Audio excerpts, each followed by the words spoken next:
Bonsoir à tous. Bonsoir à tous les trois. Merci d'être là ce soir.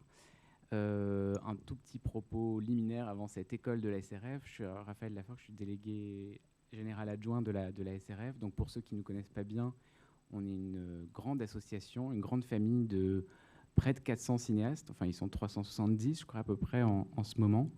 La SRF, elle existe depuis plus de 50 ans maintenant et elle défend le cinéma et les cinéastes partout où ils ont besoin d'aide dans leur combat pour la création, pour qu'on puisse toujours faire des films plus librement en France et un peu ailleurs aussi. Donc on essaie de représenter cette diversité qui est celle du cinéma, en particulier indépendant, toute l'année, et on organise beaucoup d'événements comme celui-ci, les écoles qui existent depuis quelques années maintenant, mais aussi des ciné-clubs animés par des cinéastes, et puis plein de temps de rencontres de manière générale entre des cinéastes qui soient issus du court-métrage, qui soient passés au long. La SRF regroupe une grande diversité de gens de cinéma. Voilà, on s'occupe à la fois de documentaires, d'animation, de courts, de longs métrages. Et je remercie rapidement aussi la région Île-de-France qui nous soutient sur ces écoles en particulier, et le Club de l'Étoile, bien sûr, qui nous accueille ce soir. Voilà. Et je passe la parole à Virgin Keaton, qui est aussi membre du conseil d'administration de la SRF et qui se trouve être l'animatrice de cette école ce soir. Virgin. Voilà. Bonsoir. Avant de commencer cette école de la SRF, c'est pour vous dire aussi que cette école est retransmise en direct sur la plateforme Twitch, qu'on va avoir un temps de débat qui va durer environ 1 heure, 1 heure et quart, et qu'il y aura un temps d'échange avec le public. Et donc pour les personnes qui nous regardent en visio, vous pouvez nous envoyer d'ores et déjà, au fur et à mesure du débat, vos questions par écrit, qu'on essaiera de retranscrire et de vous poser en fin de débat. Voilà. Avant de vous présenter tous les deux, je voulais juste faire une petite introduction sur le pourquoi de cette école. Donc cette école du cinéma qui vient interroger ou questionner en tout cas le lien qu'il peut y avoir entre la bande dessinée et le cinéma. Alors il y a des rapprochements qui paraissent évidents, ne serait-ce que parce que ce sont deux pratiques artistiques qui déroulent du récit dans du temps, il y a une prise en charge visuelle assez importante également. Mais ce qui nous intéressait également, c'est le fait que de plus en plus, on assiste à une porosité entre ces pratiques, avec des auteurs qui naviguent assez librement entre la BD, le roman graphique et le cinéma. Et cela sous des formes assez différentes et assez libres. On a évidemment l'intuition première de faire un rapprochement entre l'animation et la bande dessinée. En effet, on a un certain nombre d'auteurs d'auteurs graphiques qui vont pouvoir adapter leurs films au cinéma. On pense en animation, on pense par exemple à Johannes Farr avec le Chat du rabbin. On pense aussi à des réalisateurs d'animation qui vont adapter d'autres films, d'autres œuvres graphiques, comme par exemple Le Sommet des Dieux, qui est sorti l'année dernière, de Patrick Imbert, d'après le manga de Taniguchi. Mais ces formes, elles peuvent être un peu plus complexes. Elles peuvent être aussi des auteurs de bande dessinée qui s'emparent d'autres œuvres, d'autres auteurs de bande dessinée pour en faire des films, comme c'est le cas de Vincent Paronneau, notre invité ce soir, qui va en plus complexifier encore les choses parce que de temps en temps, tu vas adapter les romans, les œuvres de Marjane Satrapi en animation avec Persépolis notamment, et puis également en prise de vue réelle avec Poulet aux prunes. Et puis il y a aussi des auteurs venus de la bande dessinée qui vont passer à la prise de vue réelle, et parfois de manière tout à fait indépendante de leur album précédent. Alors évidemment, il y a un univers graphique ou narratif qu'on peut retrouver, mais en tout cas des scénarios originaux, comme c'est le cas de nos deux invités ce soir, comme c'est le cas aussi de Johannes Farr avec Gainsbourg, comme c'est le cas de Rayet Satouf avec Les Beaux Gosses, ou Jackie au Royaume des Femmes, Marjane Satrapi également avec Radioactive ou The Voices, et donc nos deux invités ce soir également.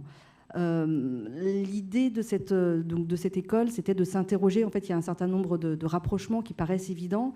Il y a aussi des divergences qui tiennent aussi au fait que les outils ne sont pas les mêmes. Et puis, il y a aussi des faux semblants, des choses qui, a priori, semblent être proches et qui, en fait, ne se fonctionnent pas de la même manière. Donc, c'est un peu ces questions qu'on va se poser.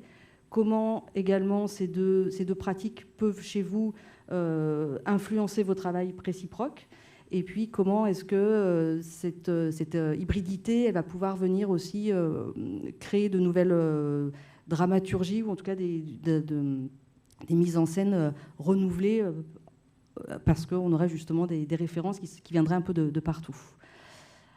Je vous présente Nina Antico.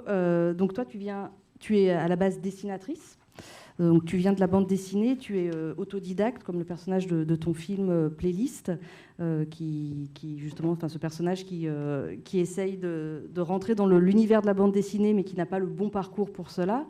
Tu as réalisé environ 8 bandes dessinées, dont la première en 2008, Le Goût du paradis.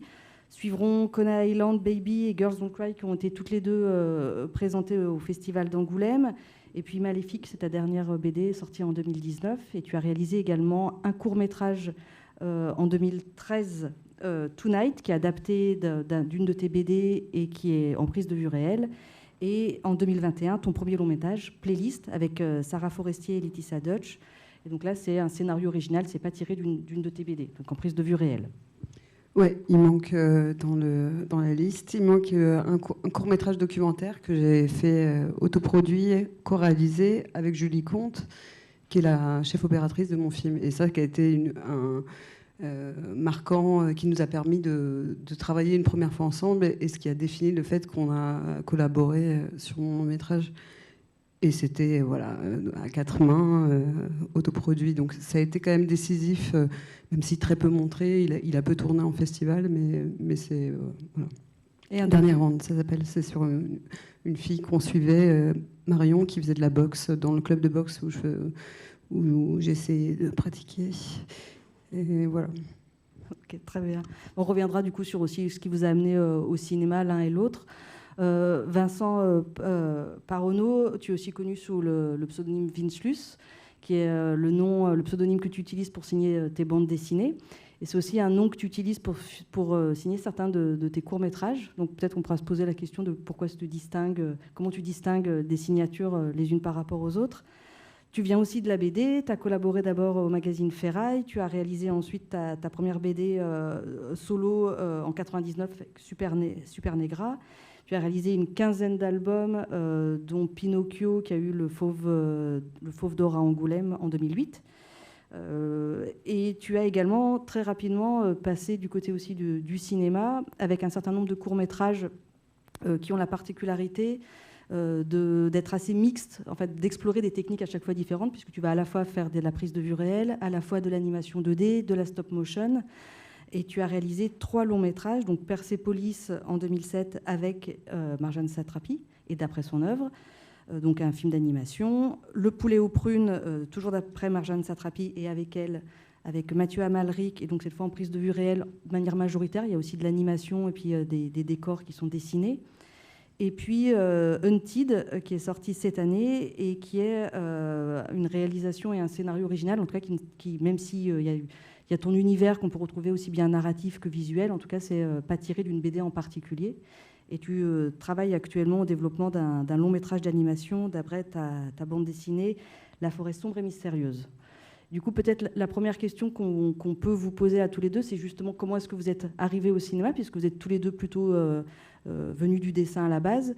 Est-ce que c'est quelque chose qui s'est fait naturellement avec l'envie d'explorer d'autres modes d'écriture et de narration, ou est-ce que c'est quelque chose dont vous aviez envie déjà dès les prémices de vos travaux de dessin ? J'en étais sûre.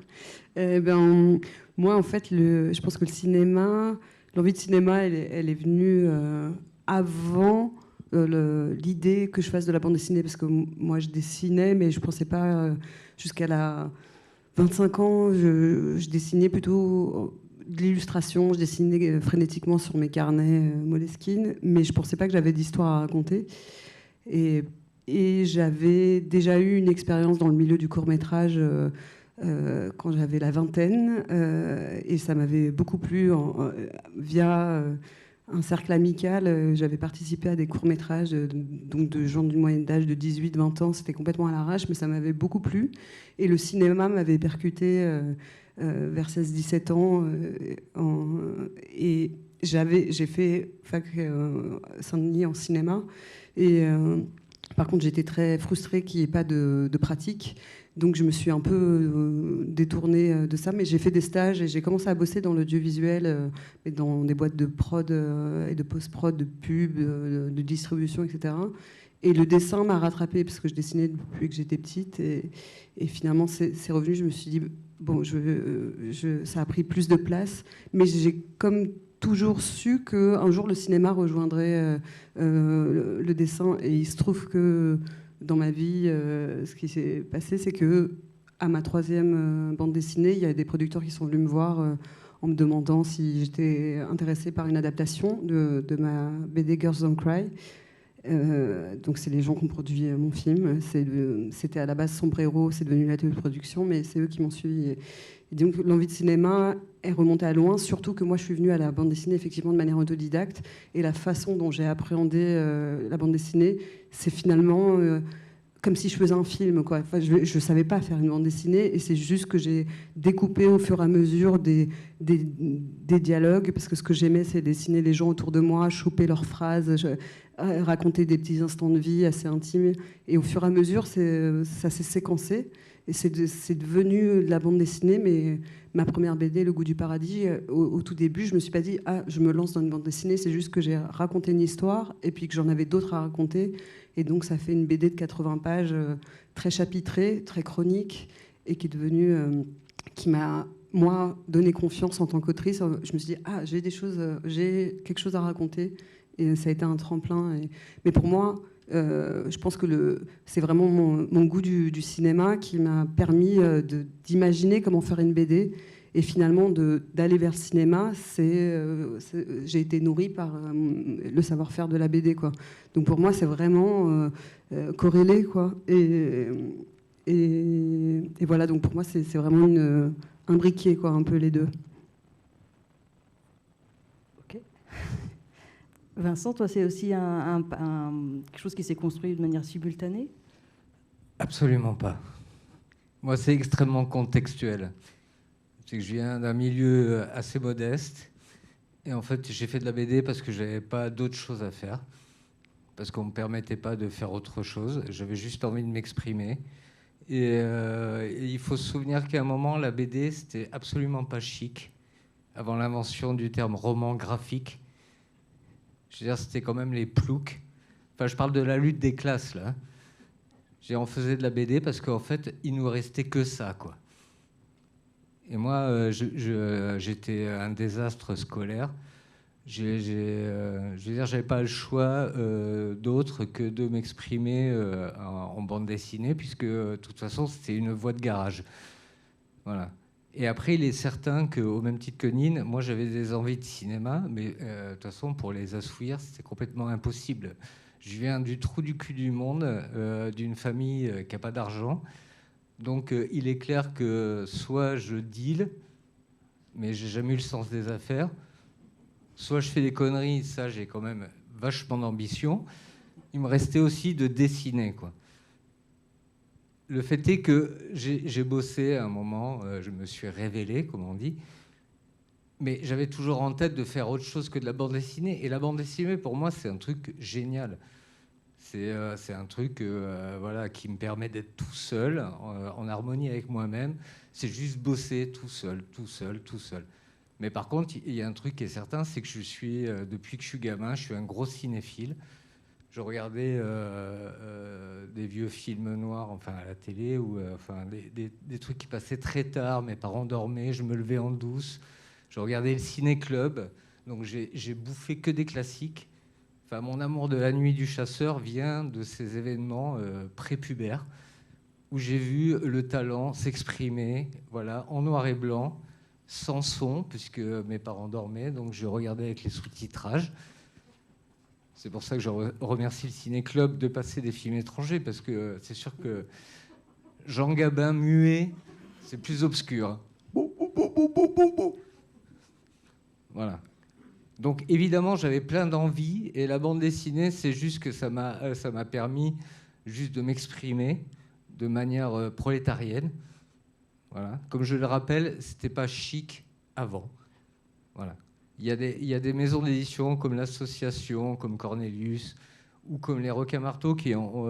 enfin, je parle d'un truc franco-français, mais il s'est passé le même phénomène ailleurs. Mais en tout cas, c'était assez fort. Voilà, il y a eu Art Spiegelman qui a juste confirmé le fait que peut-être c'était chic de lire de la bande dessinée. Voilà. Que, en fait, on pouvait être décomplexé de lire ce genre de choses.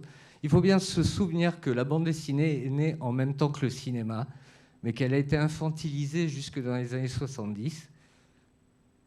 Et donc, à un moment, il y a eu un éveil qui a été assez adolescent dans les années 70, puisque c'était associé à tout ce qui était sexuel ou cul, ou enfin tous ces trucs. Enfin, il y a eu un réveil, quoi qu'il en soit, un éveil.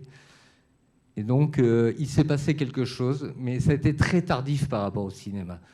Moi, j'ai eu la chance d'arriver à ce moment-là, et de découvrir l'Écho des Savanes, ou Métal Hurlant, ou même Fluide Glacial, j'en sais rien. Et de se dire, oui, putain, il y a un champ des possibles qui est énorme. Et en fait, au même moment où je découvrais ça, le cinéma était en train de s'effondrer au niveau des thèmes, au niveau de toutes les propositions, parce que la nouvelle vague, tout ce qui s'est passé avant, oui, il y avait une sorte de truc plan-plan par rapport au cinéma d'auteur, c'est-à-dire qu'il y avait une façon de faire.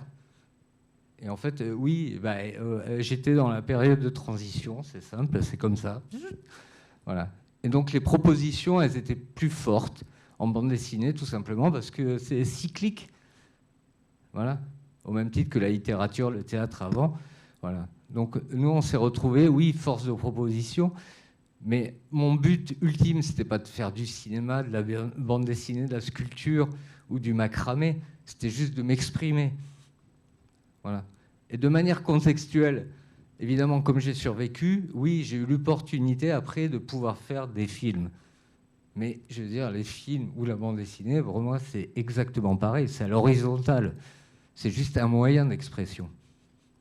Oui, du coup, c'est intéressant parce que c'est vrai que le dessinateur, c'est souvent quelqu'un qui est aussi assez solitaire et qui a du coup aussi sa liberté totale au bout du crayon, c'est-à-dire que c'est le seul maître à bord et c'est celui dans une forme de précarité évidemment économique, mais c'est aussi une des manières les plus simples qu'on a de commencer à faire des images, à créer, à pouvoir proposer en solitaire chez soi avant même de convoquer des budgets etc. Ce qui est beaucoup plus difficile à faire dans le cinéma. Alors, moi, le seul problème que je vois avec le cinéma, c'est plutôt l'aspect économique. Après, c'est juste associer plein de solitude. Hein. C'est rien d'autre. Mais du coup, il y a quand même... Moi, je me posais la question vraiment pour tous les deux. Entre le moment où il y a cette solitude de travail, alors évidemment, on n'est pas complètement seul quand on fait de la BD, on a éventuellement des co-scénaristes, des coloristes, on a en tout cas des rapports aussi avec ses éditeurs.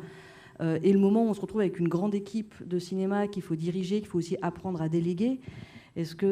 Comment ça se passe? Est-ce qu'il y a aussi une maîtrise qu'on souhaite conserver puis que tout d'un coup on ne peut plus tout à fait faire? Ou est-ce que c'est quelque chose qui est au contraire un plaisir énorme de pouvoir partager des projets avec d'autres personnes?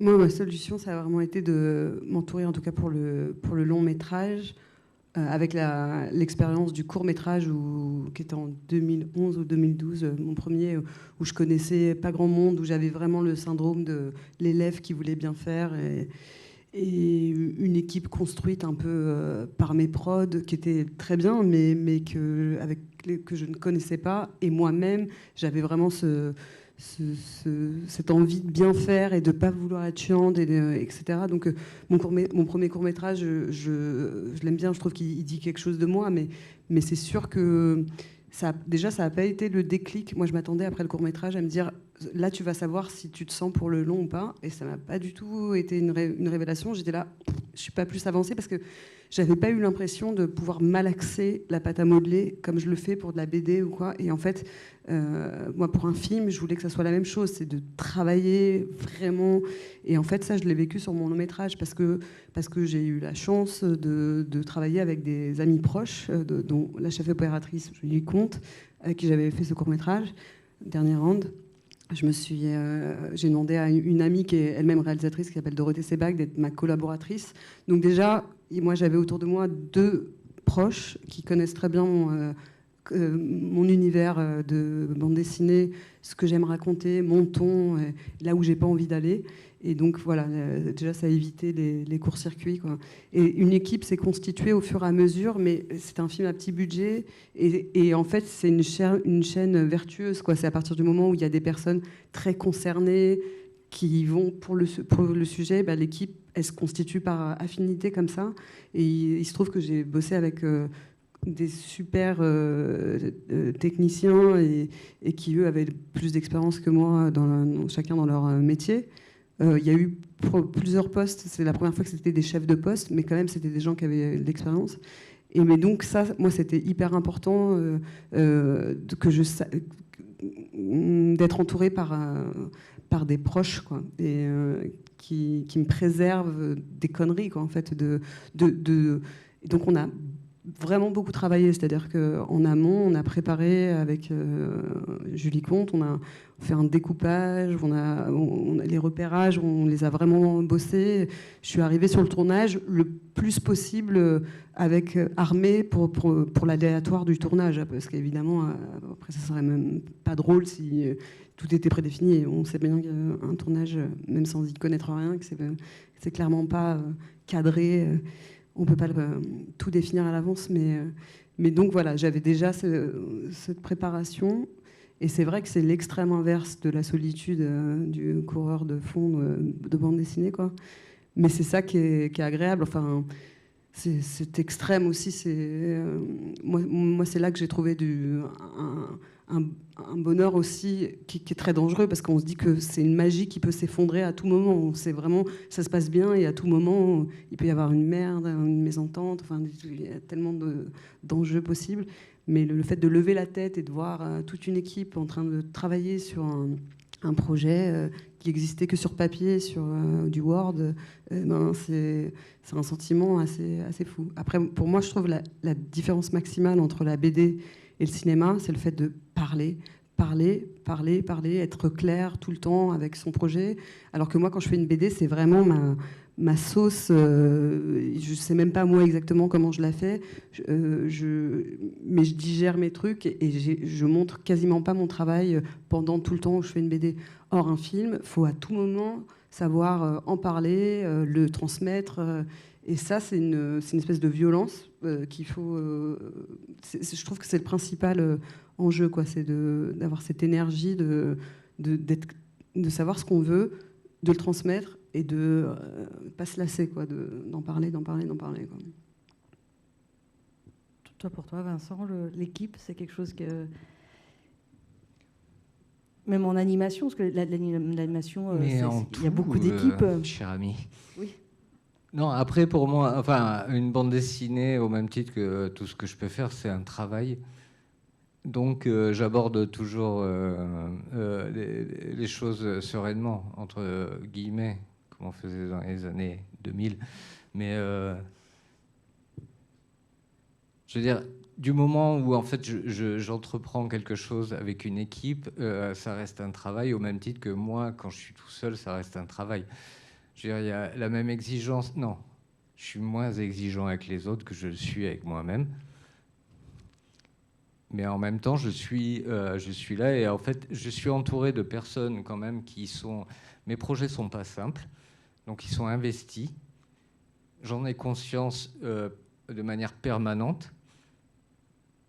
Et donc, oui, je dis alléluia, il y a des gens à la production, le chef-op, les acteurs, et qui sont là, et à un moment, moi, je ne sais même pas ce que je suis en train de faire. Mais ça m'arrive tout le temps. C'est-à-dire, je produis, comment dire, il m'arrive souvent de faire les choses et de les comprendre plus tard, même si je les ai compris en amont. Mais en tout cas, à un moment, ça m'arrive dans le visage, une fois que c'est terminé, et je me dis, oh, quand même. Voilà. Et donc, j'arrive à embarquer des gens sur les projets qui sont les miens, qui sont investis. Et je me dis, oui, en fait, c'est un boulot, mais en même temps, j'ai fait le bon choix. Je veux dire, je suis bien entouré, parce que tout simplement, j'ai eu du pif aussi, et que les gens, en fait, me donnent de l'amour. Enfin, de l'amour, du temps, quoi. Parce que comme j'ai pas, je suis toujours dans des budgets ric-rac. Je veux dire, je suis assez malin pour savoir que les gens soient investis un peu plus que pour le fric. J'oublie jamais ce truc. Et après, ce qui me fascine dans le cinéma par rapport à ce que je peux faire de manière plus autonome, c'est par exemple la transmission. Quand je parle à des acteurs du rôle, quand je parle à des animateurs de la manière de faire, et qu'en fait ils prennent ça, ils le transforment et ils le transcendent, bah moi je me dis oui, en fait je suis Dieu, quoi. C'est ce qui se passe. C'est-à-dire que je regarde un truc, je l'avais imaginé, et en fait il s'est passé quelque chose d'autre. Et là j'ai dit, wow, putain, je suis carrément spectateur de moi-même. Je fais le voyage astral. C'est ça qui me fascine. Les acteurs, moi je trouve ça dément. Quand ils sont bons, mais je trouve ça fabuleux. Chef opérateur, c'est pareil. Je dis, ouais, je vois ça comme ça. Alors après, moi, en fait, comme c'est généralement, il y a une sorte d'exigence budgétaire et de vitesse, j'ai tendance à storyboarder, puisque j'ai appris ce boulot aussi, puisqu'on n'a pas fait tout mon background, mais je connais ce boulot. Et en même temps, je demande qu'à être surpris. J'adore les propositions, parce que finalement, avoir une idée, si elle est bonne, c'est quelque chose. Si quelqu'un a une autre idée, mais qu'elle est bonne aussi, finalement, le vrai travail, c'est de dire, moi, je bascule sur l'autre idée qui est bonne, je veux dire, même si on est à l'horizontale, parce qu'il y a une dynamique qui s'enclenche, qui est généreuse. Parce que moi, si je travaille avec des gens, c'est pas pour avoir des outils. Les outils, c'est autre chose. C'est ce machin où on fait pomme Z, CTRL S, pomme Z et tout ça, quoi. Moi, je travaille avec des humains. Donc, il y a des humains, je les fréquente, et quand ils sont bons, moi, je dis Alléluia. Parce que c'est ça le vrai pouvoir, c'est de s'entourer de gens ultra talentueux, quoi. Parce qu'à la fin, qu'est-ce qui reste? Mon nom, quoi. Et après, j'ai beau dire, ouais, je suis entouré des gens talentueux. Et là, tout le monde dit, ouais, qu'est-ce qu'il est modeste. Je l'adore, ce type.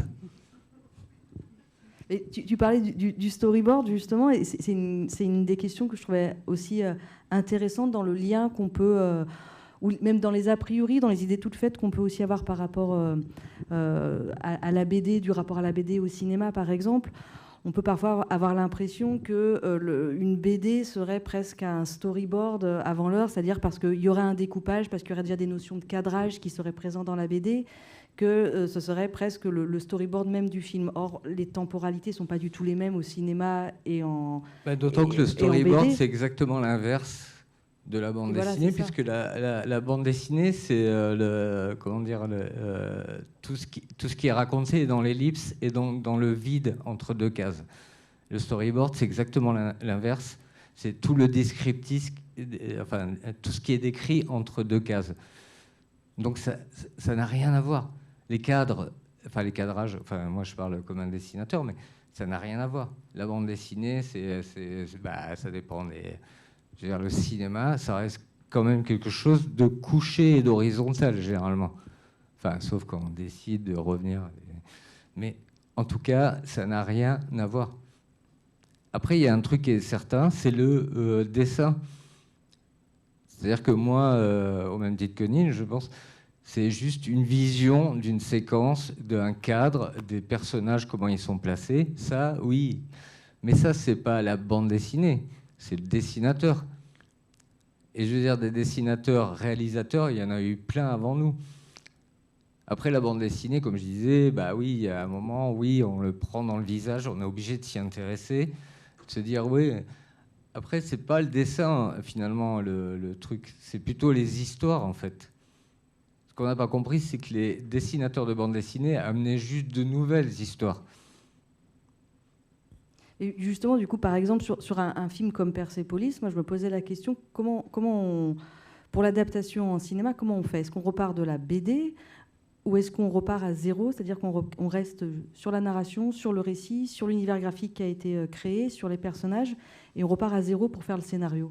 Alors, moi, pour avoir lu la BD et vu le film, je considère que ça n'a rien à voir. Donc on repart à zéro? On part de l'histoire. Oui. Je veux dire, Persepolis, typiquement, c'est avec Marjane qu'on a bossé dessus. On a accès sur l'exil, par exemple. Enfin, Persepolis, le livre, est une sorte de journal qui se déroule. Et après, on l'a scénarisé de telle manière que ça devienne un film. Moi, en fait, quand je rigolais avec Marjane, je disais, oui, ça va ressembler à un truc tchèque ultra chiant, quoi. Noir et blanc, un truc comme ça, politique. J'ai dit, putain, mais surtout pas, quoi. Je veux dire, la BD, elle a une telle énergie. J'ai dit, putain, mais il faut trouver un moyen de le transmuter, quoi. C'est là-dessus qu'on s'est pris la tête. Et avec Marjane, oui, ce qui était bien, c'est qu'on était d'accord sur ce truc. Parce que Marjane est une grosse cinéphile. Je veux dire, l'animation, elle y connaissait absolument rien. Bah, moi, plus, mais en même temps, j'ai pas fait d'école et tout ça, mais bon, j'ai une sorte quand même d'intuition de ce qu'il faut faire ou pas faire. Et après, y arriver, c'est complètement différent. Parce que quand on regarde un film, quand on lit un livre, quand on écoute de la musique, quand on fait « Ah, c'est nul !» Ok. Mais par contre, trouver les solutions au montage, au mix, ou savoir quelle phrase il fallait mettre, bah, désolé, c'est plus compliqué, quoi. Moi aussi, hein, je peux regarder n'importe quoi et faire « Oh, putain, la cata, quoi !» Et je suis pas du tout cool, hein, quand je dis ça. Parce que ça m'arrive de faire « Ah là là, n'importe quoi !» Mais il n'empêche qu'après, il y a des impératifs et de savoir comment gérer l'émotion, les cuts, Oui, bah, on sait ce qui ne va pas, mais comment arriver à faire un truc qui marche? Voilà, Persepolis, typiquement, quand Marjane m'a proposé de faire le truc, j'ai dit, quelle idée de con, quoi. Je veux dire, ça sent vraiment, on va faire les t-shirts et les tasses à café, quoi. J'avais ça en tête. Et en même temps, c'était fascinant parce que moi, dans ce que je peux faire, c'était tellement, comment dire, l'émotion, par exemple, ou le côté idéaliste. Pas comme je te disais tout à l'heure, moi, je suis non-binaire artistiquement. J'ai besoin de m'exprimer et ça m'intéresse aussi. Moi, il y avait un aspect politique qui était important pour moi. C'est pour ça que je me suis investi dans ce film. Mais après, je n'allais pas faire tous les films du tiers-monde derrière. Je veux dire, c'était là parce que c'était Marjane, parce que c'était ce moment. Évidemment, derrière, j'ai reçu des propositions, mais c'était juste ce moment-là. Enfin, voilà. Et après, on a fait Poulet aux prunes, parce que oui, on va faire un film genre années 50. À quel moment, un mec comme moi qui vient de Ploukland, on lui propose d'aller faire un film à Babelsberg avec les moyens de fou, quoi? Bah oui. Désolé, hein. Ouais, Ploukland, wouh, représente.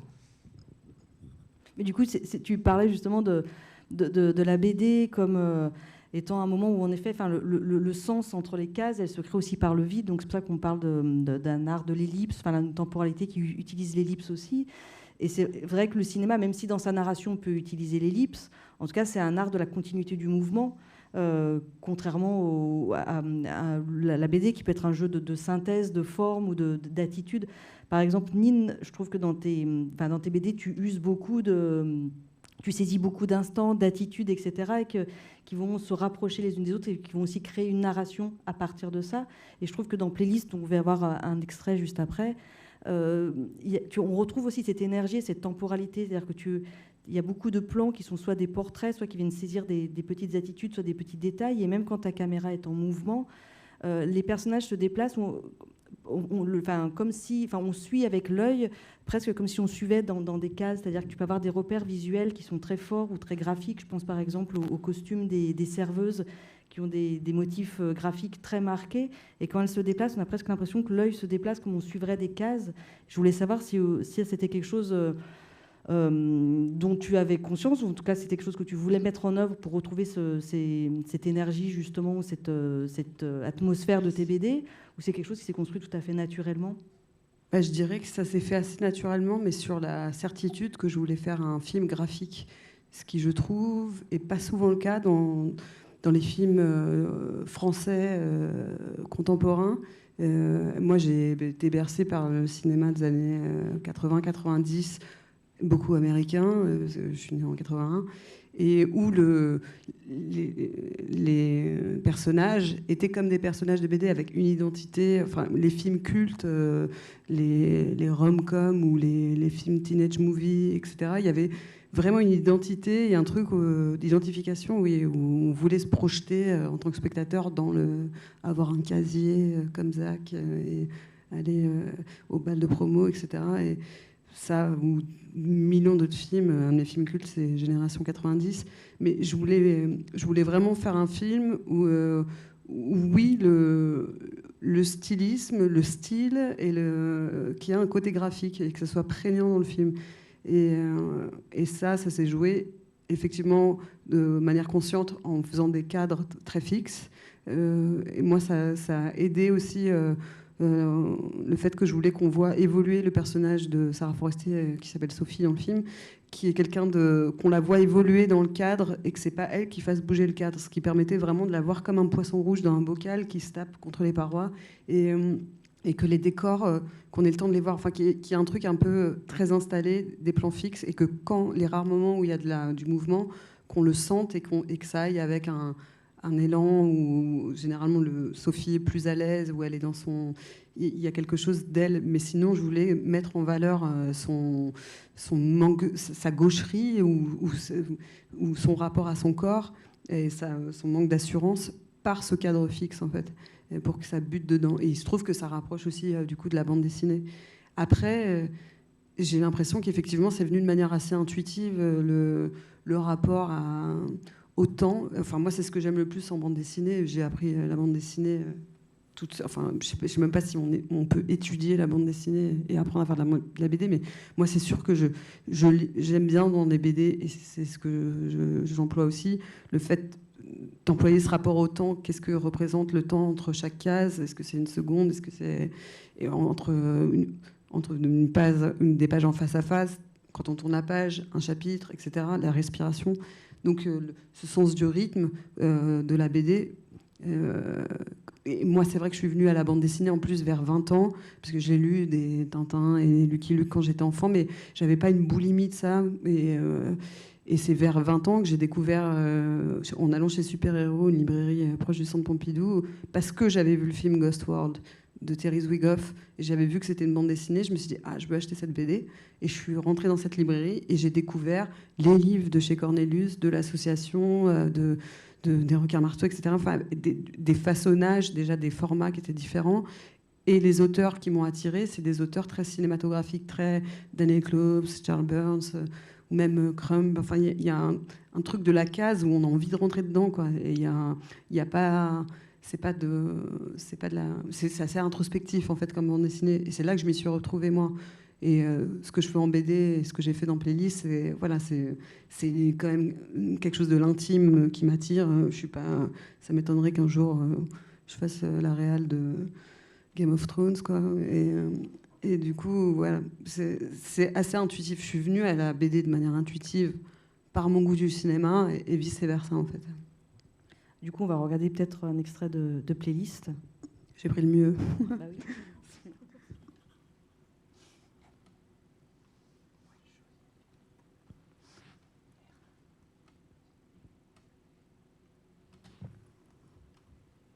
Les genoux sont bien au sol, les coudes verrouillés, et je vais pratiquer 30 compressions sur une profondeur de 5 à 6 cm. Voilà. Ceci a un rythme de 100 à 120 par minute. Et si la personne, elle est déjà au sol quand on la découvre, on l'a pas vue tomber ni rien, qu'est-ce qu'on fait? Il faut toujours intervenir tant que la personne n'est pas morte. Et les deux seules preuves qui garantissent le décès, c'est 1, la tête est détachée du tronc, 2, des vers qui sortent du corps. Vous n'êtes pas obligé de pratiquer le bouche à bouche. Il y en a certains que ça peut répugner. Mais en même temps, ça permet de se reposer, parce que c'est physique le massage. On peut tenir, ça peut durer jusqu'à 1 heure. Le rythme, c'est le même que Staying Alive.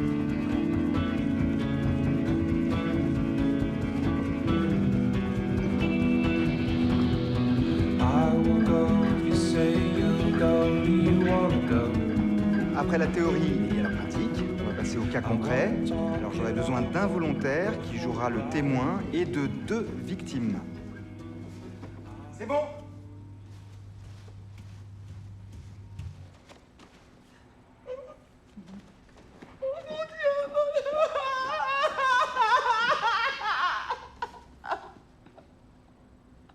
Bonjour. Bonjour monsieur, vous m'entendez? Monsieur? Monsieur, bonjour. Madame, est-ce que vous avez appelé les secours? Est-ce qu'il est mort? Est-ce qu'il est mort, madame? Allô? Oui, bonjour. Je suis actuellement avec un homme d'une trentaine d'années qui est donc inconscient, qui ne respire plus. Mon numéro, c'est le... Non, il respire plus. Donc nous sommes au... 104 boulevard Richard Lenoir. 104 boulevard Richard Lenoir, voilà. C'est Daesh. C'est Daesh. Ils ont...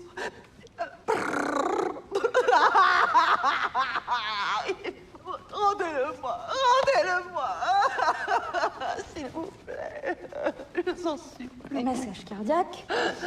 Massage cardiaque. Sauvez-le, madame.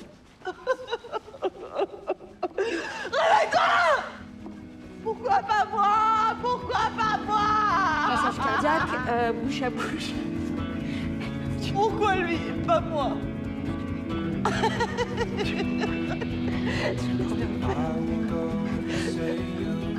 Qu'est-ce qui a été le déclic alors de...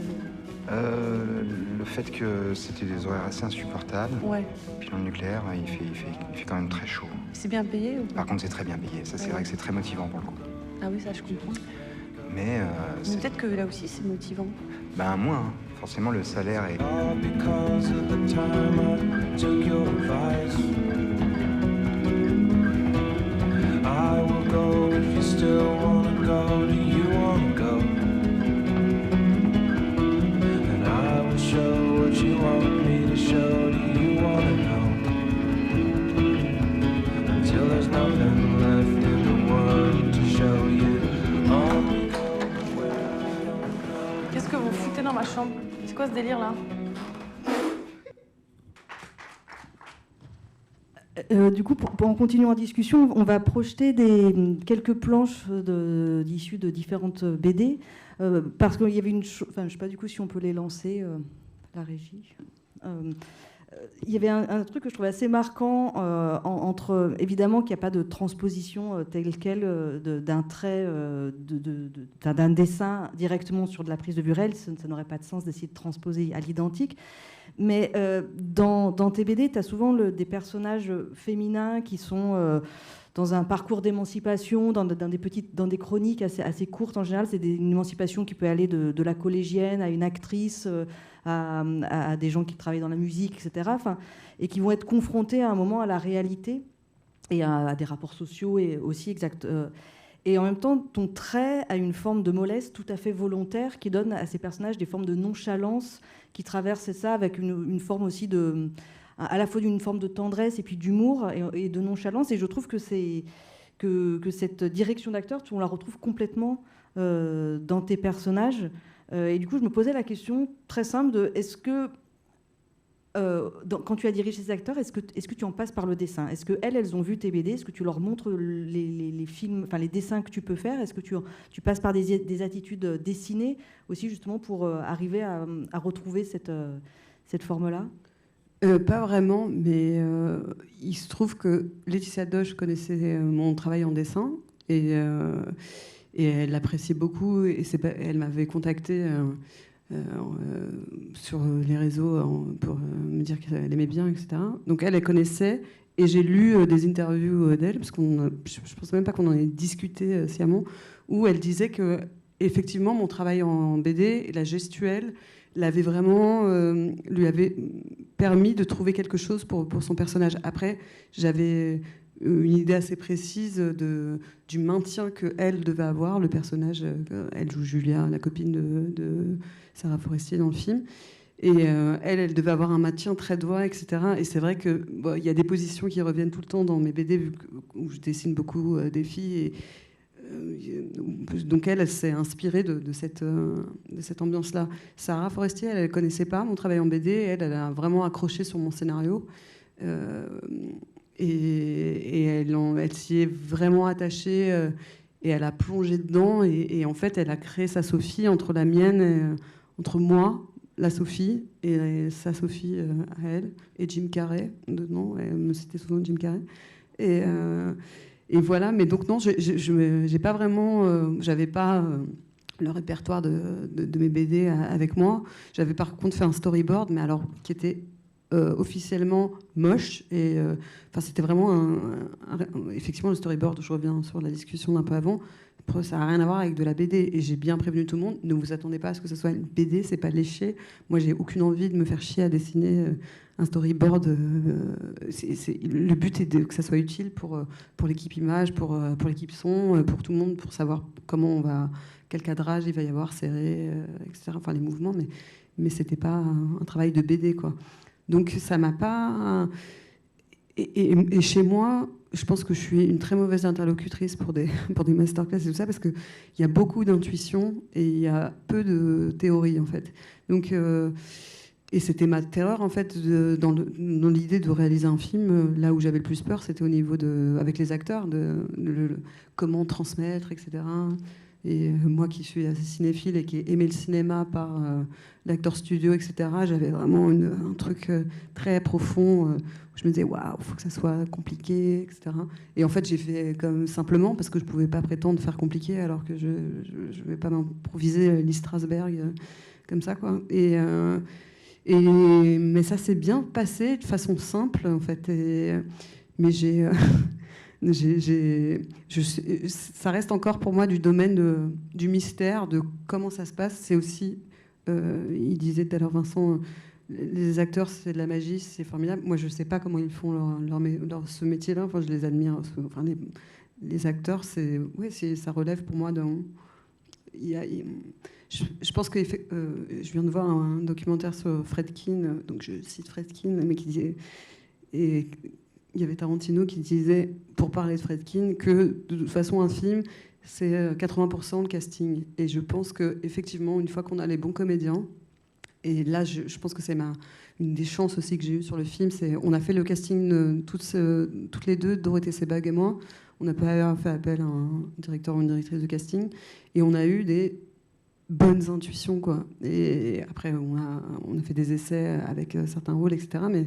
Mais je pense que c'est ça, c'est qu'une fois qu'on a les bonnes personnes, c'est pas comme si on devait expliquer de A à Z.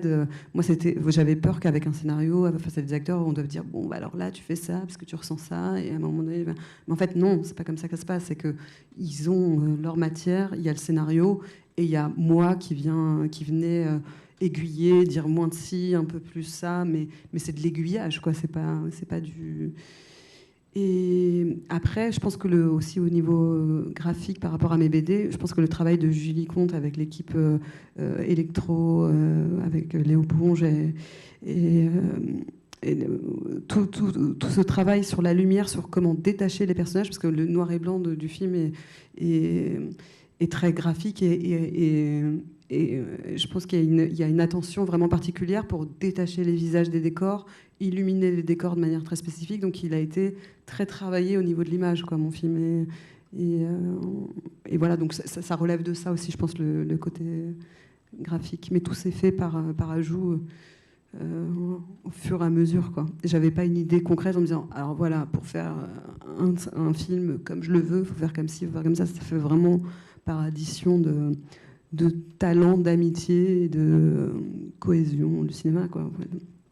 Je me posais la question, parce que c'est vrai que le dessin, même pour des gens qui ne sont pas forcément venus du dessin à la base, mais on pense par exemple à Kurosawa ou à Fellini, qui sont des gens qui communiquaient beaucoup avec leurs équipes par le dessin.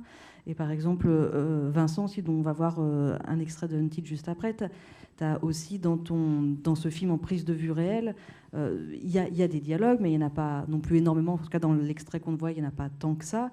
Et par contre, il y a une énorme prise en charge plastique par tous les outils que le cinéma propose en termes d'expression plastique. Il y a une prise en charge plastique qui est hyper importante. Et c'est pour ça que je me posais la question de est-ce qu'à un moment, l'outil dessin, au-delà du storyboard, peut être un outil qui sert à travailler avec son équipe ou pas, ses acteurs ou le reste de l'équipe, pour toi aussi, Vincent? Oui et non, j'ai envie de dire. Après, moi, en tant que dessinateur reconnu de manière confidentielle, forcément, si je fais un dessin où, oui, on va m'écouter. Après, l'extrait que je choisis, c'était pas anodin, c'est qu'il n'est pas dialogué, parce que c'est un film assez bavard par moment. Et c'était juste pour répondre de manière scolaire au thème. Et de dire oui, en fait, il y a des plans que j'avais dessinés qui sont dans le film. Et après, il y a d'autres plans que j'avais envisagés qui ne sont pas de la même manière. Et il y a d'autres plans qui m'ont échappé. Et après, pour répondre à ce que disait Nine, c'est pas la magie, c'est juste que je suis avec des gens qui travaillent. Et en fait, c'est plus ça qui m'impressionne. C'est plutôt le côté laborieux et l'exigence des gens avec qui je...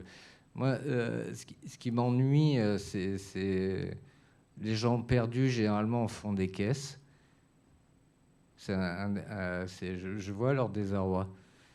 Ils sont là, ils parlent beaucoup et tout ça. Et puis, au final, c'est une sorte d'échec monumental pour eux et pour moi.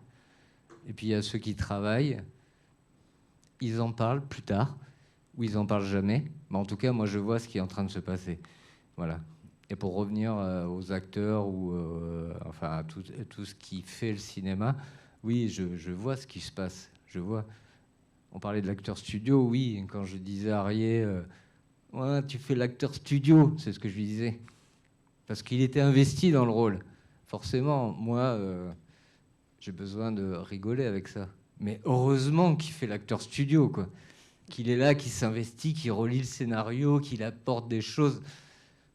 Bon, après, moi, je suis obligé de faire mes blagues. Parce que, bon, ça va, on va pas mourir non plus. On est en train de faire un film. En même temps, je joue quelque chose d'hyper important. Mais ça reste un film. Donc, en plus, Hunted, par exemple, c'est un truc assez lourd, dingue. Il y a un moment, bon, j'ai besoin de décompresser moi-même parce que je ne sais même pas où j'embarque tout le monde. Moi, j'aime bien avoir l'idée de... Enfin, l'échec, pour moi, ce n'est pas un souci. Mais j'aime bien avoir l'idée d'avoir fait le maximum. Je veux dire, il y a un moment, ben, les gens avec qui je travaille, ils sont perdus. Et c'est normal parce que je peux arriver à parler de ce que je veux faire, mais il y a un moment, je ne mens jamais. Je dis, ben, je ne sais pas. Je ne sais pas ce que je suis en train de faire. Voilà. Alors, ouais, il y a un climat de terreur. Et en même temps, les gens me connaissent ou après à me connaître. Et après, ils regardent Wikipédia. Puis, ouais, bah ouais, il a fait des trucs. Il doit savoir ce qu'il fait finalement. Et là, je fais yeah. Puis après, ils regardent le truc. Ils font ah, quand même, c'est bizarre ton truc. Je propose qu'on regarde un extrait d'Unted et qu'on voit ce que ça donne quand on ne sait pas ce qu'on fait.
like, oh, I don't know. I don't know. Man, I want to go. Let me go, man. Let me go.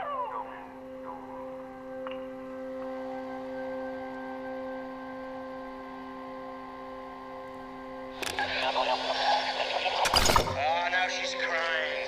Oh, for fuck's sake. Candy, come get the camera. Fucking whining all the time. I did everything you told me to. Spread the fucking leg! Come on!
Et on va aussi passer des extraits de planches qui sont tirées de ton album Pinocchio.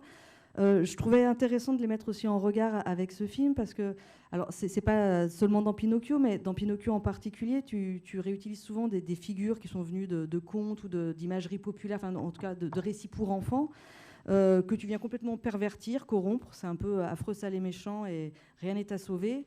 Les 7 nains séquestrent Blanche-Neige pour assouvir leur désir sexuel. L'île enchantée est faite de limonade tarie et de gâteaux avariés. Pinocchio explose tout ce qu'il trouve autour de lui. Geppetto est cruel et cupide. Mais à travers ce cynisme, à travers cet humour noir, justement, transparaît une forme d'humour parce qu'il y a justement ce trait qui est présent, parce qu'il y a beaucoup d'arrière-plan, beaucoup de détails qui viennent décaler un peu ce regard-là. Dans ce film, tu viens reconvoquer aussi l'histoire du petit chaperon rouge en l'emmenant aussi du côté un peu d'une noirceur. Tu n'as plus à ce moment-là le trait pour amener cette forme d'humour ou ce décalage-là. Par contre, le cinéma a d'autres outils qui sont aussi expressifs et qui fonctionnent par couche parce qu'il y a la lumière, parce qu'il y a la couleur, parce qu'il y a le son, etc. Et donc, sans chercher évidemment à transposer un trait qui serait celui de la BD à de la prise de vue réelle, comment est-ce que comment ce décalage-là, tu arrives à le retravailler d'une autre manière par le cinéma ?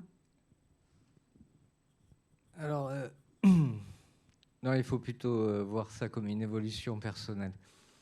C'est-à-dire que c'est pas le cinéma, la BD et tout ça.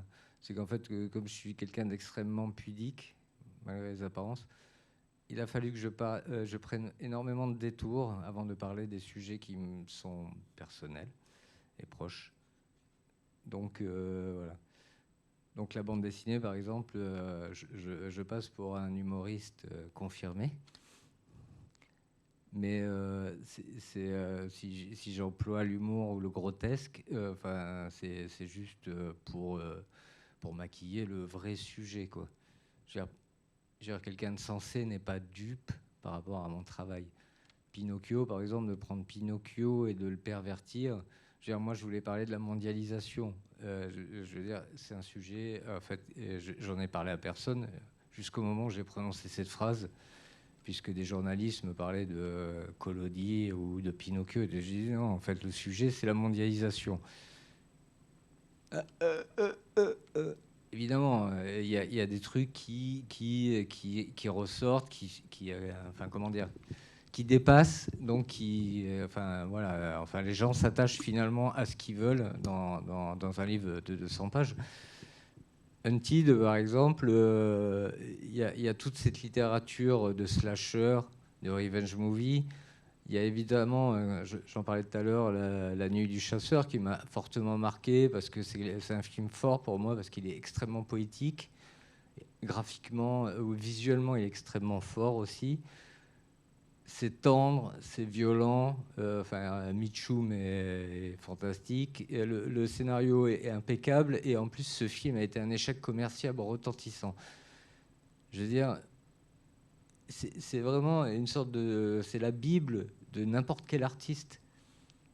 C'est-à-dire que 20 ans après, on l'a redécouvert.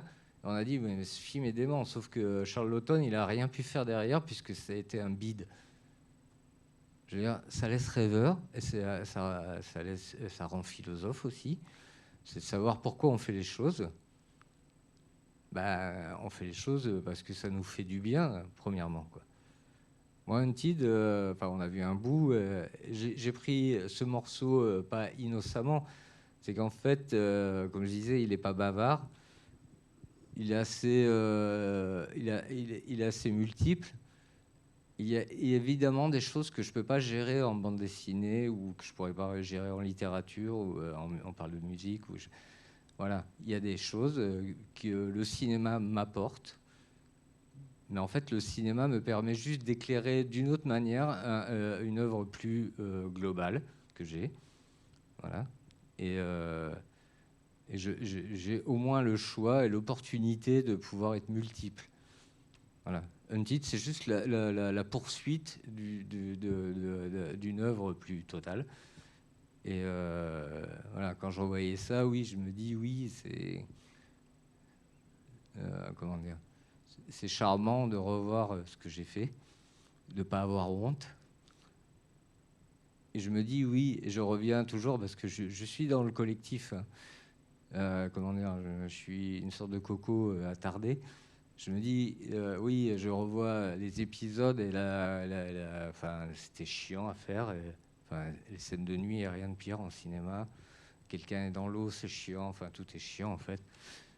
Je me dis, oui, il s'est passé quand même quelque chose sur un tournage super éclair où j'étais exigeant au sens, pas exigeant,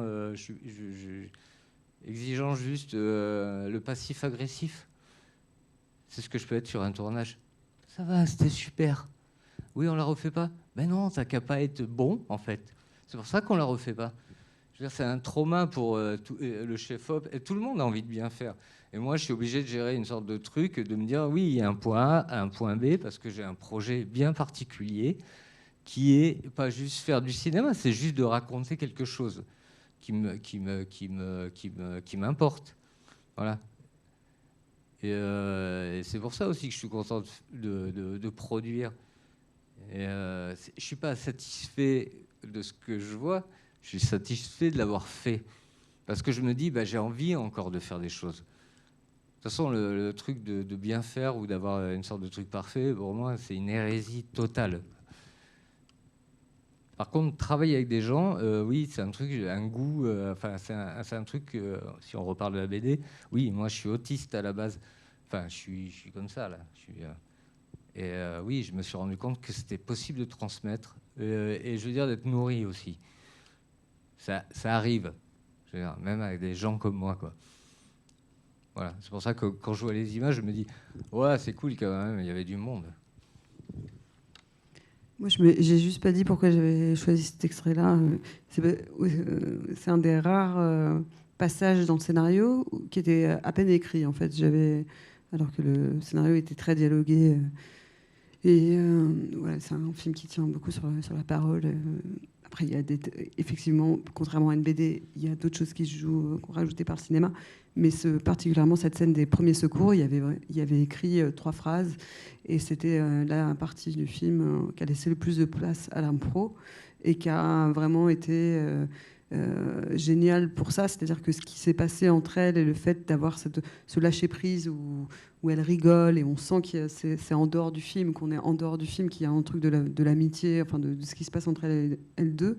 c'est un truc à surévaluer là où je voulais aller, moi, dans leur reconnexion, parce que c'est un moment du film où elles s'étaient disputées, où entre amies, alors qu'elles se tenaient assez proches. Et que voilà, via ce qui s'est passé, que je ne pouvais pas contrôler, que je n'aurais pas pu écrire, ça c'est typiquement ce qu'il y a de bon à prendre dans l'aléatoire, quoi, et dans les actrices, les acteurs, et tout ce qu'il faut recevoir et garder, quoi, et qui fait monter. Je trouve que le film est mieux que mon scénario, quoi. Du coup, de la même manière qu'en BD on peut, ou en dessin, ou on a des pratiques plus solitaires, on peut avoir ce moment où on dépasse l'idée qu'on avait en tête, parce qu'on a justement cette forme d'intuition, de lâcher prise, d'essayer des choses un peu tout seul. C'est quelque chose qu'on peut retrouver aussi même dans la lourdeur d'un tournage, quoi.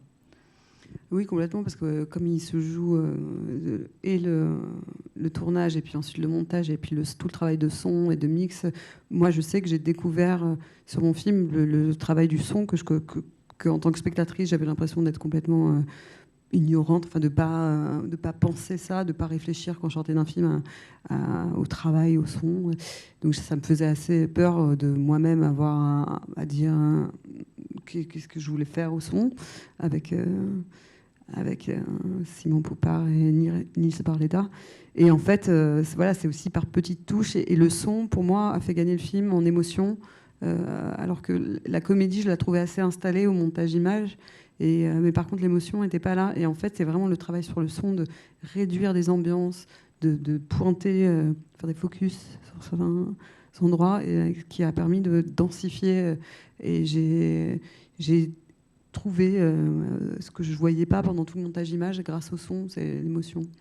Oui, parce que c'est vrai que même le film commence, avant même qu'il y ait une image, il y a du son. C'est-à-dire que le film commence avec le générique, avec des cartons noirs, avec de l'écriture blanche. Ouais. On n'a pas encore vu une seule image, mais on entend déjà le son d'un crayon qui gratte sur du papier. C'est la première chose qu'on a, en fait.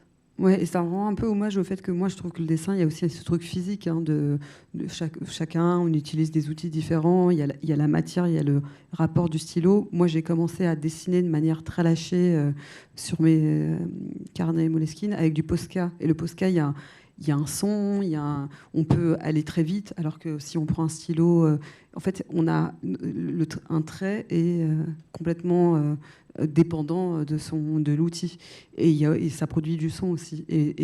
En dessinant, je sais que au rotring, j'aime bien faire les cheveux ou des matières ou quoi, parce que ça fait aussi des et ce son-là du dessin. Il fait partie aussi de nos repères, quoi, ça, j'avais pas pensé à le mettre. Ça, j'avais pas une idée définie. C'est vraiment venu au travail, au son. Il y a plein de choses qui sont rajoutées que, pour le coup, c'est là où je pense qu'il y a eu le plus de travail après le tournage, de choses que j'avais pas pensé, parce que qui sont venues au fur et à mesure. Ça a été ma plus grosse découverte, je pense, le son. Et puis aussi, moi, je me suis dit qu'il y avait sans doute un énorme plaisir. Ton film s'appelle Playlist. Dans tes BD, tes personnages parlent souvent de musique ou chantonnent des extraits. Enfin, la musique est très présente, mais tu ne peux que l'invoquer, on ne peut pas l'entendre. Et là, dans ce film-là, tu te fais un plaisir énorme avec une playlist. Oui, je me disais que ça devait être aussi un vrai bonheur de pouvoir lâcher la musique. Ouais. L'impression de faire ça boum, quoi. Et moi, en plus, dans ce film-là, j'ai mis beaucoup de morceaux qui ont vraiment fait partie de mon historique de ma chronologie dans la musique, et c'est des morceaux que j'ai beaucoup écoutés et qui correspondent comme une voix off du personnage. C'est-à-dire que j'ai choisi... je m'en suis pas rendu compte tout de suite, je pensais que c'était une ambiance et tout, mais en fait, c'est devenu conscient que oui, c'était une autre voix que celle de la voix off, qui est celle de Bertrand Belin, et que le texte des personnages. Et du coup, pour rebondir sur la question de la voix, je reviens sur Persépolis. Je me disais qu'il quand on a lu une BD et qu'on s'est fait une voix intérieure des personnages, c'est très compliqué de imaginer quelle voix ils pourraient avoir pour de vrai. Persépolis, c'est un film que je trouve très réussi aussi à cet endroit-là. Je trouve même l'ensemble du découpage est très organique, c'est-à-dire que c'est vraiment autour des personnages que tout se construit. Et les voix et la manière dont bougent les personnages aucun personnage ne bouge de la même manière, il ne bouge pas d'ailleurs de manière constante dans l'ensemble du film, et il y a un soin très particulier qui est apporté à la voix. Je me posais la question justement, comment on imaginait ça, comment on arrive à incarner un dessin avec une voix, d'autant plus quand ces dessins préexistent au film. Alors la voix intérieure, vu que je partageais l'atelier avec Marjane, je ne l'ai pas trop eu. C'était plutôt la voix extérieure.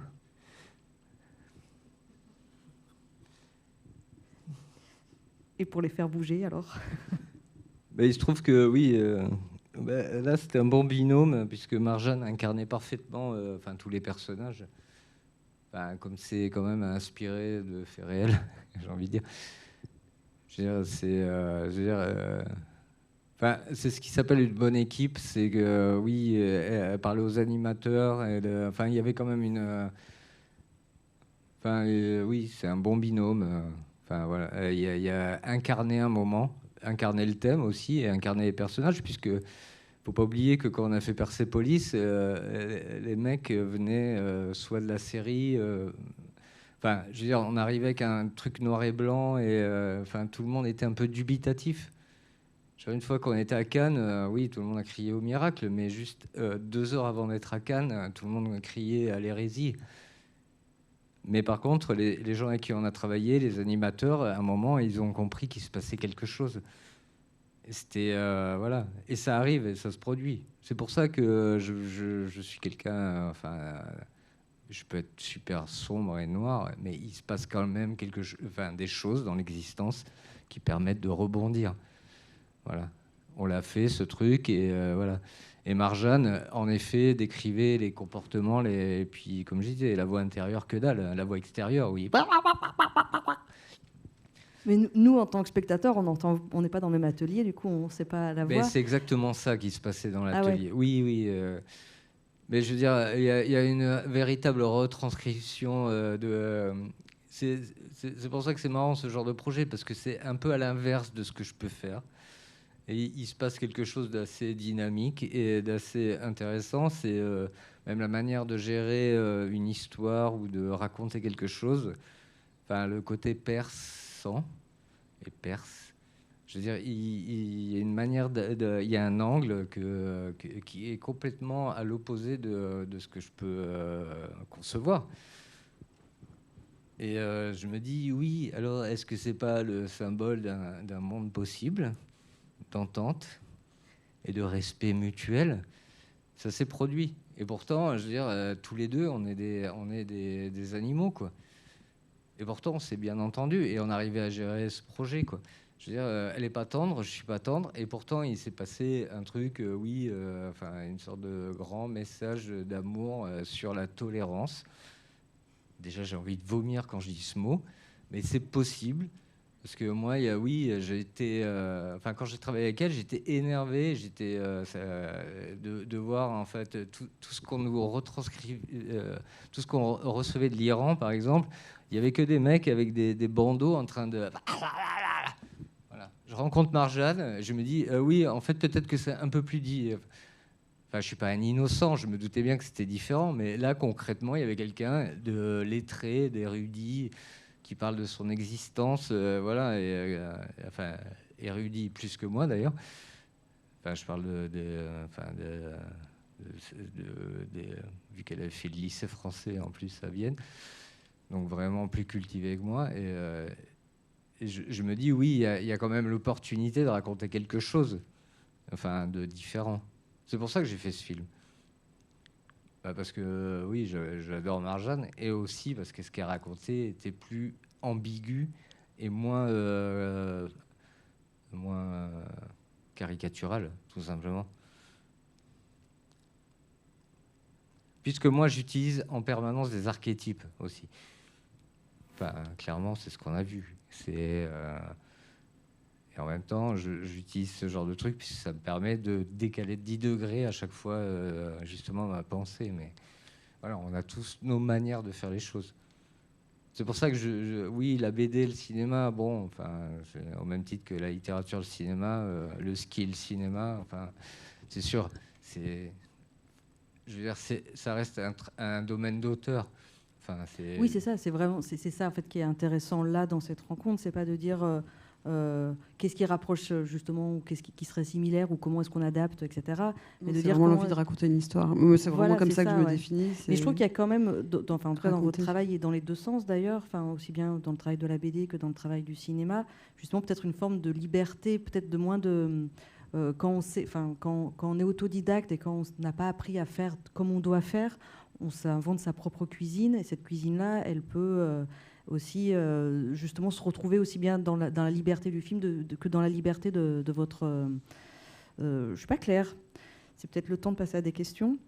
Mais en tout cas, il y a vraiment, je trouve, cette chose-là où ce n'est pas des rapprochements qu'on construit artificiellement pour dire on se retrouve les choses d'un côté et de l'autre, c'est que de fait, de manière intuitive, comme vous le disiez aussi tous les deux, c'est-à-dire que ces choses qui reviennent aussi bien dans les intérêts que dans des aspects graphiques, etc., elles circulent à l'intérieur de vos œuvres d'une manière générale. Et je pense que c'est le fait de se permettre ça, en fait. Ouais. Parce que moi, je connais des auteurs ou des autrices qui m'entourent et qui se sentent bloqués, qui ont déjà été sollicités pour passer au cinéma et qui considèrent que c'est infaisable, que c'est pas, qu'il y a quelque chose d'intraitable pour eux.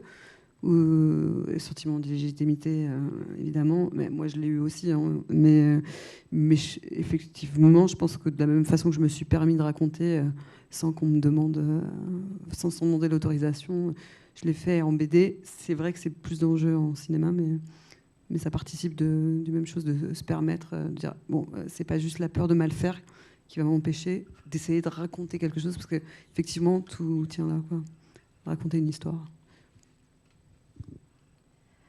Je vous remercie. Je crois que... Mais merci à vous. Il n'y a pas de questions des internautes. Si, il y a des questions, il y en a plein. Regardez. Merci. Je vois déjà 5 bras qui se lèvent dans la salle. Merci. Ceux qui nous suivent en live. Merci à tous. Merci. Est-ce qu'il y a des... Moi, je vais réceptionner les questions qui arrivent sur les gens qui suivent en live. Mais autrement, s'il y a des questions dans la salle... Bonsoir, merci beaucoup. J'ai une première question. En fait, vous avez beaucoup parlé comment votre pratique de la BD a influencé votre cinéma, mais est-ce que du coup, en faisant des courts-métrages et des longs, est-ce que vous avez appris des choses qui ont réinfluencé votre BD derrière?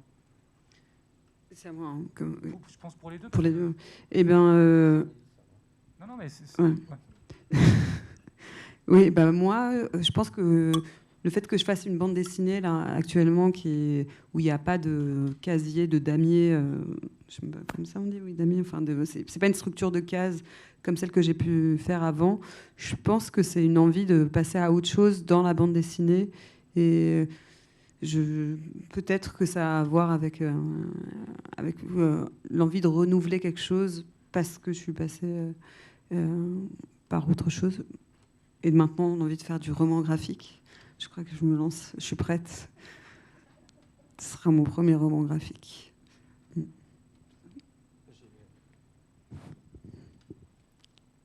J'ai pas compris la question, en fait, pour être honnête. Est-ce que ça t'a influencé? Est-ce que le cinéma a influencé la BD? Ouais, est-ce qu'il y a eu un mécanisme de retour? C'est-à-dire qu'en fait, vous avez, grâce à votre pratique de la BD, ça vous a donné des idées pour votre film, mais est-ce que du coup, il y a des choses que vous avez apprises en faisant le film que vous avez pu réaliser? Non, en fait, c'est ce que je disais tout à l'heure, c'est que la seule influence que je peux avoir, c'est ma manière de travailler avec les gens. Après, le fond, non. Enfin, personnellement. Je veux dire, en fait, à chaque fois que je m'investis dans un nouveau projet, je fais très attention à la technique. J'apprends toujours et je m'entoure bien. Mais après, tout ce qui m'intéresse, c'est l'idée que je vais véhiculer. Mais je fais toujours très attention à la manière de le faire. Et c'est pour ça. Moi, je suis à l'horizontale, hein, comme je disais tout à l'heure. Hein. Je travaille avec des gens. Enfin, c'est peut-être le côté autodidacte. Peut-être que ça sert là-dessus. C'est que pour moi, il n'y a pas de système de valeur. Moi, mon travail, mon talent, c'est d'amener les idées. Après, si j'ai personne pour m'accompagner, autant aller dans un abribus, quoi. Et en parler à quelqu'un. Enfin, s'il y a quelqu'un, je veux dire.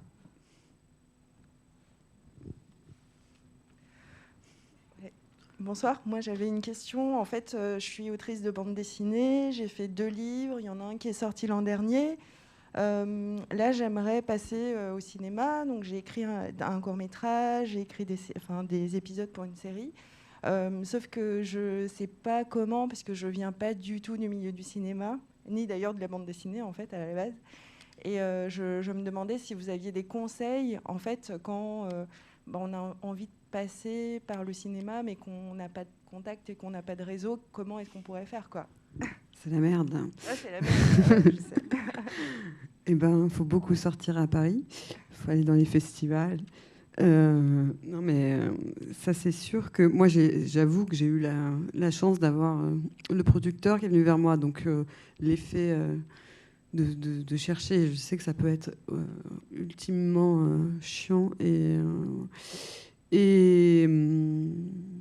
Ouais, bah, vraiment, je pense qu'il faut, dans ces cas-là, aller à la rencontre des gens et ne pas hésiter à envoyer aussi son boulot. Mais après, c'est vrai que ça paraît presque hyper naïf, genre, envoie ta candidature, mais je pense qu'il faut... C'est quand même une affaire de rencontre, hein, et il faut créer cette rencontre, que ce soit en festival, en vrai, enfin, d'aller au contact de producteurs dont tu penses que parce qu'ils ont déjà produit, ça pourrait les intéresser. Il faut éviter, c'est vrai, de tirer dans tous les sens.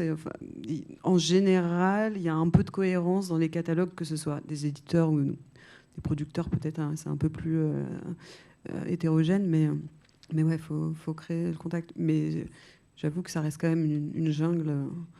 Ouais, t'as des conseils, toi? Non, je vais m'abstenir, en fait. Enfin, par rapport à mon parcours, je pense que c'est vraiment pas nécessaire. Alors, on a une question d'une internaute, parce qu'on vous rappelle que pour les personnes qui nous suivent en live, que vous pouvez poser vos questions par écrit, évidemment. Bonjour, je voulais savoir quelles étaient les raisons du choix des couleurs, ou plutôt de leur absence, dans Playlist et dans Persepolis, tous deux en noir et blanc.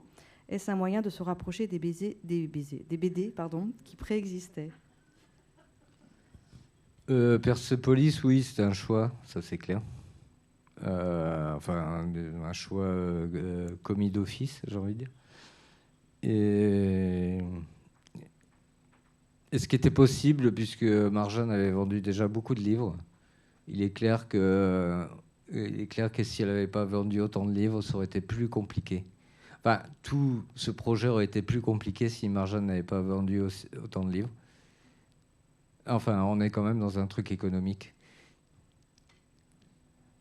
Et c'est Marjane aussi, qui est Marjane avec son charisme et tout ça, quoi.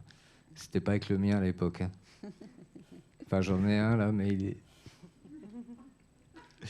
C'est une sorte de charisme un peu alternatif.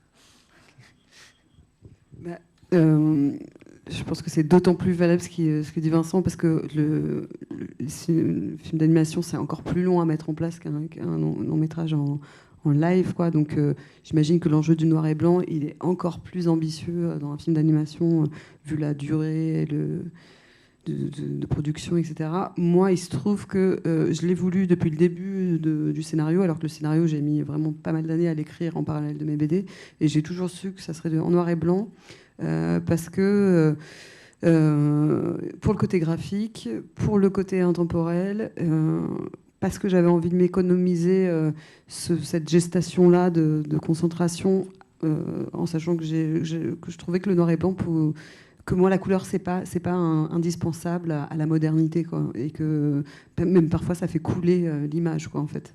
Que c'est un vrai travail, la couleur, et voilà, je voulais soit faut faire la couleur à fond, ou soit faut le penser. Enfin, moi, je l'ai pensé tout de suite en noir et blanc. Ça allait avec la thématique qui est assez quotidienne du film, qui, pour moi, pouvait être une histoire des années 50 comme de maintenant, quoi. Oui, mais c'est vrai qu'en plus, c'est un noir et blanc qui s'impose de fait très facilement, alors qu'on a moins l'habitude aujourd'hui d'avoir des films en noir et blanc. C'est pas du tout majoritaire. Évidemment, mais c'est vrai que là, à partir du moment où c'est parti, on se pose plus du tout la question de qu'est-ce qui doit être en couleur. Moi, j'avais une autre question, même si je suis pas dans le public, mais je pose une question quand même. C'était pour revenir un peu sur l'économie, justement, comme tu disais, un film d'animation, mais la prise de vue aussi revient beaucoup plus cher. Si quand un dessinateur décide de dessiner 100 soldats qui exploseraient dans la fumée avec des maisons qui écrouleraient, ça va demander juste plus de temps et on est tout seul avec son dessin, mais il n'y a pas de budget qui est là, alors que la fabrication d'un film d'animation, aussi bien que les décors ou les figurants pour un film en prise de vue réelle, sont des choses qu'on doit prendre en compte dès l'écriture, enfin dès qu'on a une notion du budget de notre film? Est-ce que ça, c'est des choses qui ont pu, cette économie de moyens, influencer, mais aussi être positive, c'est-à-dire arriver à une économie de moyens qui soit aussi, qui prenne un sens très intéressant dans votre film? Disons que moi, l'économie de moyens allait de pair avec mon économie de réalisatrice. C'est-à-dire, enfin, je ne pouvais pas décemment, même si j'avais eu le budget, recréer Stalingrad. Enfin, je veux dire, j'ai écrit en me disant tout ce que j'écris, je dois pouvoir le réaliser. Donc, qui dit pouvoir dit le vouloir et avoir d'avoir une très grosse envie. Donc, j'ai écrit vraiment en me disant. C'est pas juste des mots sur toi, tu vas devoir te sentir de le tourner, de le diriger, d'avoir une idée surtout. Donc j'ai vraiment pris ça, c'était très clair dans mon esprit. Par contre, moi j'avais l'impression d'avoir fait quelque chose un petit budget fastoche à mettre en prod et tout. Et en fait, on m'a fait comprendre qu'il était assez ambitieux parce qu'il y a beaucoup de décors, il y a beaucoup de personnages et il y a pas mal de figurants et le budget était petit. Donc, mine de rien, c'était quand même un paramètre assez... j'ai eu à dealer... Quand même, pour moi, les scènes de restaurant, j'avais l'impression que c'était le truc impossible à faire, de recréer un restaurant, de savoir où tout le monde se place, créer une vie à partir de rien, quoi, faire semblant. Et effectivement, il a fallu que je sache dire, alors tel serveur va faire ce circuit-là, lui il prend une côte de bœuf et l'autre... mais c'est complètement fou, mais on le fait quand même. Mais de loin, ça me terrorisait. Mais c'est vrai que... ça fait partie de... C'est joué un peu à la dinette aussi. Ouais. Mais j'ai joué à une petite dinette, un petit snack en noir et blanc. Mais j'ai écrit en conscience de ça, ouais, moi. Toi, non, toi, tu t'en fous. Non, je vais jamais au restaurant, déjà. Moi, tout se passe dans une forêt. Non, je sais pas... Mais est-ce que quand tu écris, tu te sens restreint par le budget en te disant « Oh là, ça, je ne vais pas pouvoir le mettre en œuvre, donc je ne l'écris pas » Non, en fait, je me dis « Oui, j'en ferai une BD. » Parce que ça, j'ai pas de limite. Mais non, oui, après, ça dépend avec les producteurs avec qui je bosse. Je sais bien que ce que je propose, ça va être compliqué. Enfin, voilà, je suis pas une rosta du cinéma, donc... sur un malentendu, oui, on va peut-être me filer un peu de thunes, mais oui, je me restreins. Mais après, comme je dis, moi j'aime bien les trucs démagogiques. Et quand j'ai écrit Hunted, je savais que ça allait être compliqué.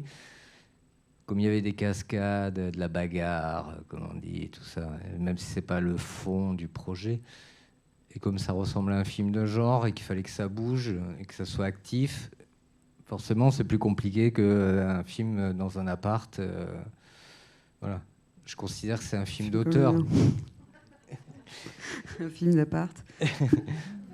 Je considère que c'est un film d'auteur, ce que j'ai fait. Mais voilà, et ça court dans tous les sens, ça hurle. Et voilà. Et après, oui, je suis obligé de prendre en compte les besoins et les... Mais après, je suis le meilleur directeur de production de tous les projets, puisque je m'investis, je dis, bon, alors à quel moment ça coûte cher? Où est le problème? Mais parce que, comme je disais, je suis un autodidacte et aussi parce que je prends en compte le fait que, oui, je suis un artiste illuminé, sans aucun doute, mais j'ai envie que ça devienne possible. Donc voilà, je fais une sorte comment dire, je magouille avec moi-même pour que ça soit possible. Évidemment, si je me laissais aller, oui. Mais ça ne serait pas forcément super, comment dire, démagogique, comme je dis. Mais c'est juste que oui, j'aimerais avoir plus de temps avec les acteurs, plus de temps avec le chef-op, plus de temps comme n'importe qui.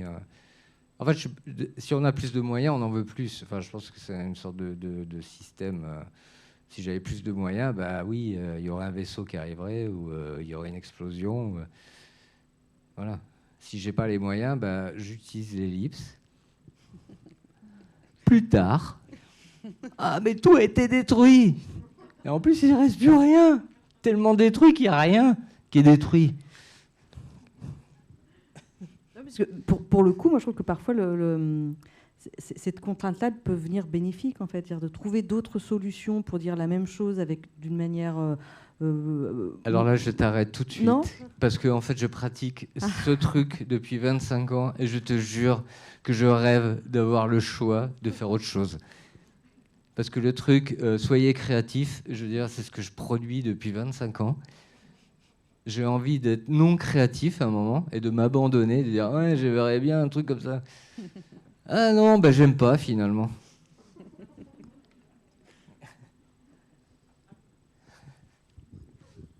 Parce qu'on a une autre question ici, mais j'ai l'impression qu'on y a un peu répondu. Alors, je ne sais pas s'il y a d'autres questions dans la salle aussi. Je vous la pose quand même pour faire honneur à cet internaute. Quel est votre rapport au storyboard dont les cases rappellent les cases de la BD? Vous y avez un peu répondu déjà tout à l'heure. Oui, on a un peu répondu que ça n'avait rien à voir. Voilà. Mais en même temps, c'est une question charmante. Peut-être qu'il n'était pas là au début. C'est ce que je me suis dit. Peut-être on lui fait un résumé vite fait ou... Oui, on va dire que en fait, le storyboard, c'est pas vraiment comme de la bande dessinée, à part le dessin. Mais en plus, je veux dire, moi, je fais de la bande dessinée, mais souvent, il y a quand même des gens qui sont employés pour faire les storyboards et qui font pas de la BD. C'est un boulot, en fait. Mais c'est du dessin. Oui, moi, pendant la prod du film, j'aimais pas du tout quand on me réclamait un dessin, genre pour faire pareil dans le film français, que le film se lançait. Ah bah un petit dessin, tu fais de la BD, donc du dessin. Et je suis là, non, là, je suis en train de faire un film. Pour moi, c'était important de dire, on va pas me demander un petit dessin là, déjà parce que c'est chiant en règle générale de penser que parce qu'on est auteur de BD, comme si on demandait à un chanteur de chanter parce qu'il est chanteur. J'ai pas tout le temps envie de faire un dessin d'une. Donc, et ça j'ai été assez claire là-dessus sur le fait que j'étais en train de faire un film et j'avais pas envie de faire l'affiche, j'avais pas envie de faire de la promo, des mugs avec un dessin, etc. Et quand j'essayais de dessiner, en plus, j'y arrivais pas du tout. Je faisais de la merde. En fait, c'était comme si mon cerveau s'était concentré sur le... J'arrivais plus du tout à dessiner.